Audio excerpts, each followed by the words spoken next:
So we've gotten this guy on the ground, got him rolled over. This long gun could be a bone of contention. It's got a mind of its own. It's gonna go wherever. Worry about that after. Get control of him first. If we decide to go into the back mount position, we want our hips in relative line with his so we can feel what he's gonna do. So if his hips start to elevate, we know that he's getting ready to, get back into the fight, where we can back step and be more mobile by having a knee on his back as opposed to a full mount position. But if we feel like we're getting control of the situation and we're in the back mount position, manage the long gun, you can just staple the calf and the hamstring together. That's just gonna manage the gun temporarily. It's not gonna stay there, it's just gonna manage it temporarily. We give this guy a compliance check. Hey man, put your arms out like an airplane. Do as you're told, you won't get hurt.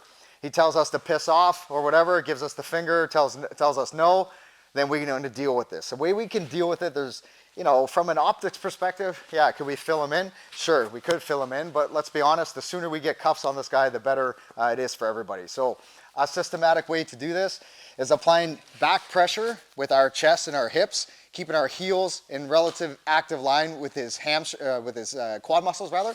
And then again, this long gun is gonna go wherever it's gonna go. Worry about that afterwards. For now, control this thing, get the handcuffs on this guy.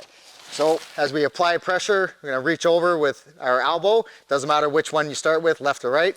Applying pressure with his neck. I wanna really get his spine off of alignment, just enough that we have a little bit of light in between his elbow and his ribs. So as we apply our hand in between his elbow and his rib, we're trying to grab onto whatever finger digit we can get a hold of. Sometimes this elbow is tough to flare out because he's strong and he's just not having it. When we apply pressure with our elbow here, just lifting his spine off of or out of alignment a little bit, makes it uncomfortable. And then we can use the radial part of our bone here, so the radial bone, to flare underneath of his elbow joint. As we even just get it an inch off of his body, just enough where we have pressure on the ground, then we can use our knee to reinforce it. So now the knee is allowing his elbow to come in this direction as we keep pressure with his neck. Then we have enough daylight to go under the armpit, capture whatever digit you can get a hold of, alleviate some pressure from his body so he can actually get the arm underneath or out from underneath of him. So we got to alleviate a bit of pressure so he can do this.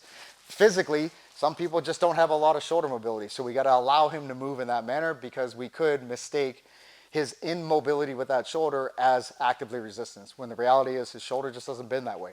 So we got to alleviate a little bit of pressure to enable us to get this arm where we need to. From there, apply the wedge.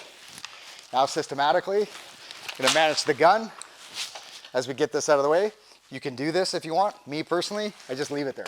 I just leave it there and deal with that afterwards. Totally up to you. I find that where it is here doesn't get in my way. I just leave it over there. Opposite side, elbow, pressure, pressure, pressure. Trying to get this elbow flared out a little bit. If he's not allowing it, I'm gonna use the radial bone, get into contact with the ground. The radial bone is just gonna flare it out just a little bit, and then we can use our knee. As we apply it a little bit more, pressing with the knee, we get enough daylight, get underneath the armpit. I'm gonna grab onto whatever digit we can. I'll just move this hand so you can see. Grab onto whatever you can. Meanwhile, this pressure would be continuous outward pressure with the elbow. So pressure this direction. We have enough space here under the armpit, capture the limb.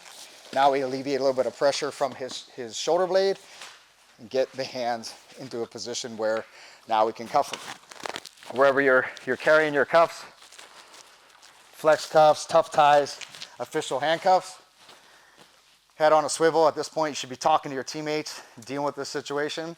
Having a cover man would be optimal because right now my hands are relatively busy, tied up. So if this guy kicks off and things need to get a little bit sporty, it would be nice to have somebody in close proximity. When we prepare the cuff, grab onto the hand and feed my hand through the handcuff, pull it into place. If you're using this style of handcuff, for instance, using my right hand because I'm right hand dominant, we'll cinch up one hand, opposite hand, feed through, and then cinch it in place. Now, the reality is he's wearing gloves. He's got training gear arm right now. I would take these off. So gloves, skin exposed. We want whatever the handcuff is on skin. So if there's clothing in between, get that clothing out of the way. If there's gloves on, rip those off. And we want cuff to skin. That's what we're after. All right, once you're in place, take a big deep breath. Okay, now what's next? We get this guy in a position to move.